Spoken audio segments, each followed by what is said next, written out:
Assalamualaikum warahmatullahi wabarakatuh. This is Group 3 and we will be presenting our topic, which is market equilibrium. First of all, we would like to introduce ourselves first. My name is Nur Aisyah binti RAZAK, Nur MASHITAH binti ANUAR,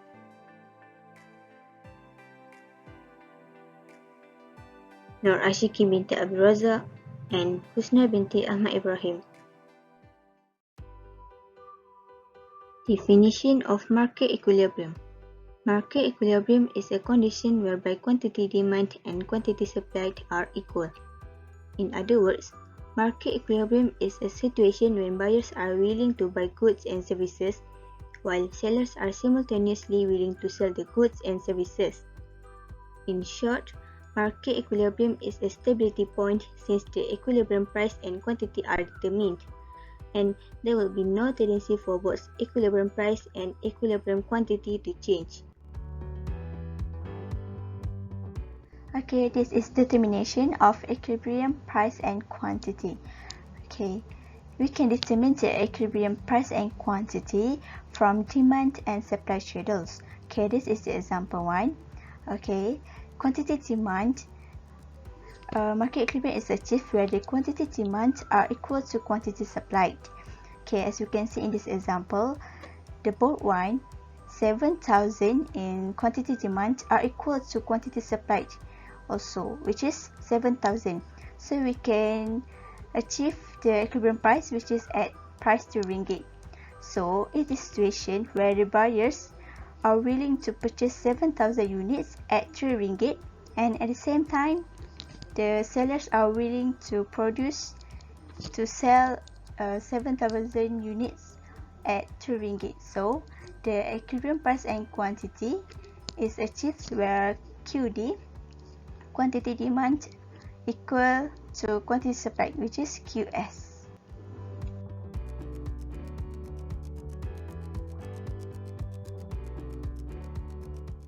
Equilibrium price and quantity also can be achieved from demand and supply curves. Okay, this is the example. Alright, equilibrium price and quantity are achieved where the demand curve intersects with the supply curve. So this is the stability point which shows the market equilibrium. So then we can achieve equilibrium price and quantity. So equilibrium price is 6 ringgit and the equilibrium quantity is 25 units. Right, just now I tell you when we can determine the equilibrium when demand and supply curve intersects, right? But this one is disequilibrium when price level is not at the intersection of demand and supply curve. Means the price will be above more than 20 ringgit or less than 20 ringgit at this point, at this price or this price level. Means the price level is not at the intersection of demand and supply curve. So we call it as disequilibrium. Alright, here I will tell you more. Okay, when this equilibrium happens, it will affect to producer and consumer. Alright, because what? Because when the price is situated above the equilibrium price, okay, this is the equilibrium price, right? Okay, so when the price is situated above the equilibrium price, it is called as surplus. This area, we call it as surplus. Okay, at P1, this is P1. Alright.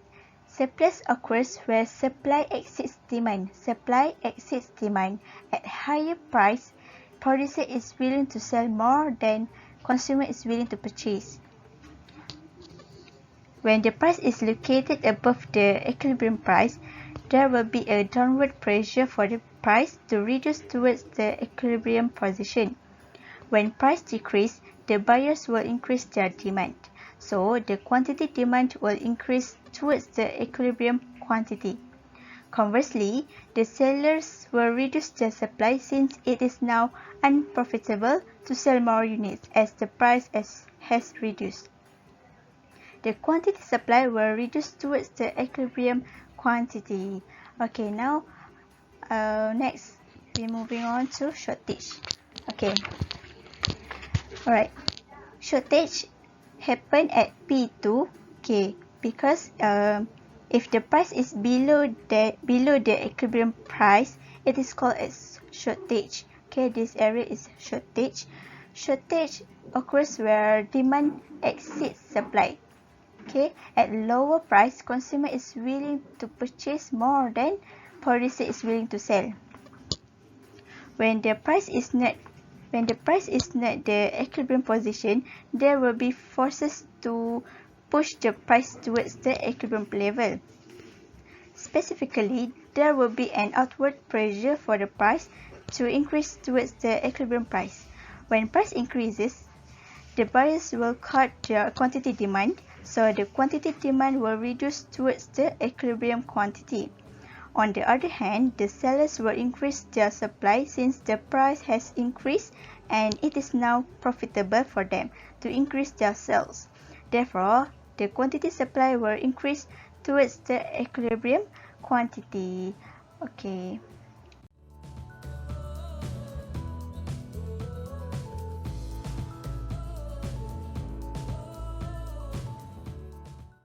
Changes in demand. Assume supply is constant. Decrease. Changes in supply. Assume demand is constant. Decrease.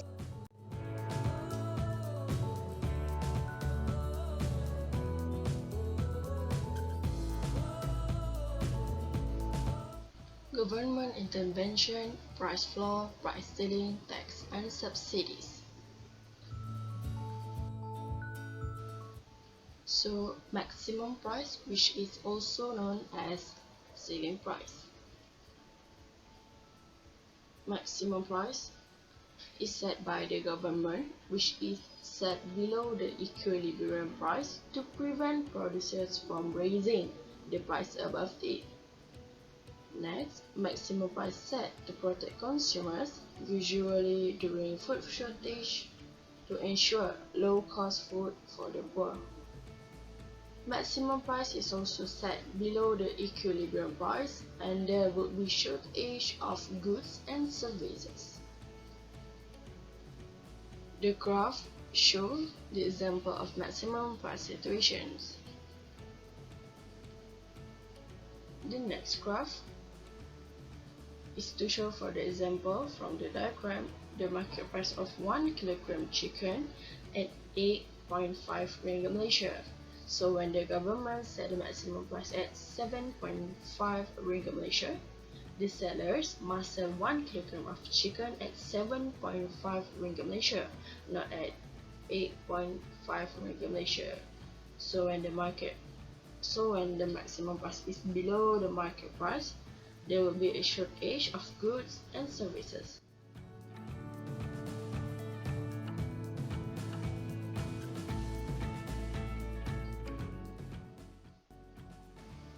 So next is the advantages of maximum price, which is also known as price ceiling. So the first one is goods and services at cheaper prices. It will definitely benefit the consumers since they are able to enjoy goods and services at cheaper prices. Preventing the market price from rising. This is to preventing the market price from rising after a certain level, as this could harm consumers, especially the poor. I can say, for example, during festive seasons, war, or even inflation, the government might impose a maximum price so that the poor can afford to buy goods and services in the market. All the prices decided considered all levels of our society. So next, for the disadvantages of maximum price, which is also known as price ceiling. The first one is the existence of black markets and illegal markets. By the existence of these markets, producers might smuggle goods to other neighboring countries, since it is unprofitable to sell those goods locally. It also creates serious shortage. It creates serious shortage since the producers might cut production due to lower profit. Next, producers might engage in illegal activities such as bribery, corruption, and hoarding of goods. Hoarding of goods creates artificial shortage, and it is done by producers to force the government to increase the price of the good.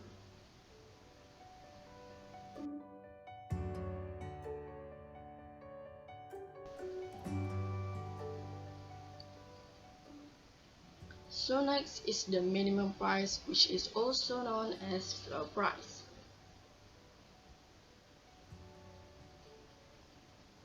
The graph shown the situation of floor price. So the first one is fixed by the government. Minimum price fixed by the government to prevent prices from falling below the legal minimum level. Minimum price also set to protect producers, especially farmers, to engage in the agriculture sectors. Minimum price is also set above the equilibrium price, and there will be surplus of goods and services, as we can see in the graph shown.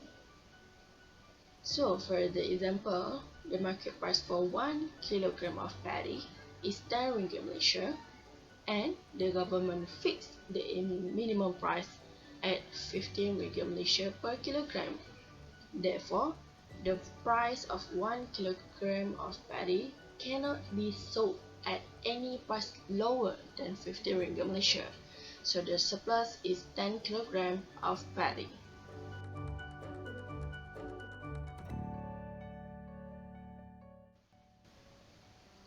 So we move to the advantages of minimum price or floor price. So the first advantage of minimum price is the income of producers and farmers are protected, especially in the agriculture sectors, since agriculture industry is subject to supply fluctuation, for example, when less crops are produced due to climatic conditions. Next, prevent prices from becoming too low in the free market. So government sets a minimum price, and this will protect the producers' income. Also, lower paid workers are better off ever. This is because the government set a minimum wage to prevent their income from falling, apart from helping them to increase their standard of living. Other than that, I also include the government may stock or keep the surplus of agricultural produce for future consumption. For example, the government may keep the surplus of paddy for future use if there is a shortage. So next, for the disadvantages of minimum price, which is also known as floor price. The first disadvantage is minimum price is unfair to consumers. This is because consumers have to pay more for the goods and services.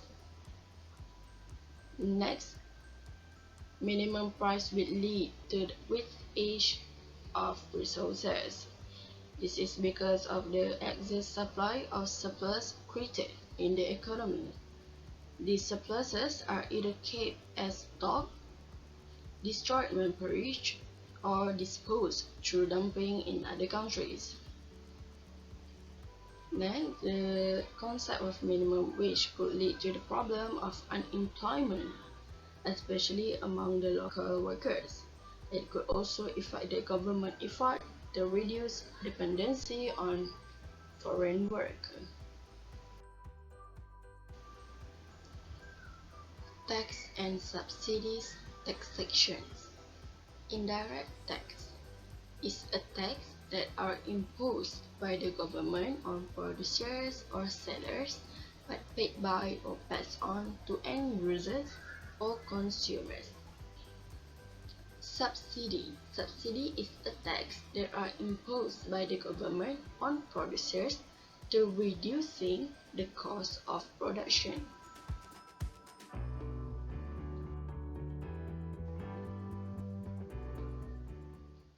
Indirect tax is a tax that already included in goods and services that consumers pay for. For example, if we go to KFC or McDonald's, the foods that we pay for already include with the tax. Why we call it indirect tax? That is because we don't see the detailed requirement for a tax. For the first diagram, the point where the price and quantity met on the graph and line of supply and demand is called as market equilibrium. For the second diagram, we can see that the supply moves or shift leftward, and that is because of the tax. When a graph shifts leftward, that is mean the cost of production is increasing, but the quantity is decreasing. And we also can say that the price is increasing because of the tax. So indirect tax has for demand of elasticity or for elasticity. So we take for the four types. The first one is inelastic demand, or we call it as perfectly inelastic demand. As we can see in the graph, that consumers pay all of the tax. We also can see that the quantity demanded is changes in its small differences. We also can see that buyer's tax incident is more than supplier's tax incident. So we move to the next one, which is elastic demand, or we call it as demand is more elastic than supply. As we can see in the graph, that producers pay more than the consumers pay. We also can see that the quantity changes, the quantity demanded changes in a drastic differences. We also can see that buyer's tax incident is a little than the supplier's tax incident. For example of goods for elastic demand is car and furniture. So for the graph at the bottom and the left one is called as demand less elastic than supply or inelastic supply. As we can see in the graph, that consumers pay more than the producers burden, and the differences between the quantity is a small changes. Example of goods for this graph is the demanded goods or house goods. The next one is incident of tax, or we call it as elastic supply. As we can see in the graph is that producers pay all of the tax. For this tax type, we also can call it as demand perfectly is elastic, and the changes in the quantity or price is very sensitive. Okay, so we move to the subsidy or effect subsidy on price and quantity. So the first one is subsidy is an aid given by the government to producers, especially to the farmers, to encourage production of goods and services. The effects of subsidy on price and quantity are totally opposite from that of indirect tax. Subsidy sometimes is also called as negative tax. If subsidy is given to producers, production costs will decrease and the supply of goods and services will increase, as we can see in the graph. Okay, so we move to the graph. Before I explain it, I want to add that therefore the price of goods and services will definitely reduce after subsidy takes into the effect.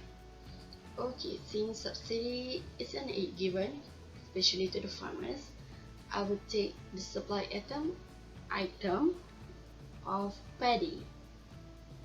Okay, so the graph shows the effect of subsidy on price and quantity, which were exactly the opposite of indirect tax. So, as the government imposed subsidy on paddy, the supply of paddy will increase and the supply curve will shift rightwards. As we can see in the indirect tax graph, the curve shift leftward, and that is mean the cost production is increasing, while for subsidy, the curve shift rightward. So that is mean the cost production is reducing, is decreasing. So that is mean that subsidy is decreasing, is reducing the production cost. So as the price of paddy will also fall, whereas the quantity will increase. So we take an example at the graph. So we can see that the price of paddy will fall from $220 to $180, and we also can see the quantity increase from 460 units to 540 units. For in this example, the subsidy is shared equally between the consumers and producers by the amount of tax imposed by the government. So on subsidy, consumers and producers pay equally.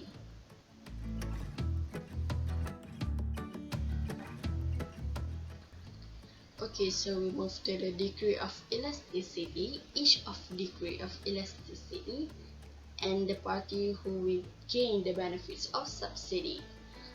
There is two degrees of elasticity in subsidy. So the first one is demand is elastic than supply, which is also called as inelastic demand. So the benefits of subsidy goes to the consumer, since consumer receive more benefits of subsidy. And the next degree of elasticity is demand is more elastic than supply, also called as elastic demand.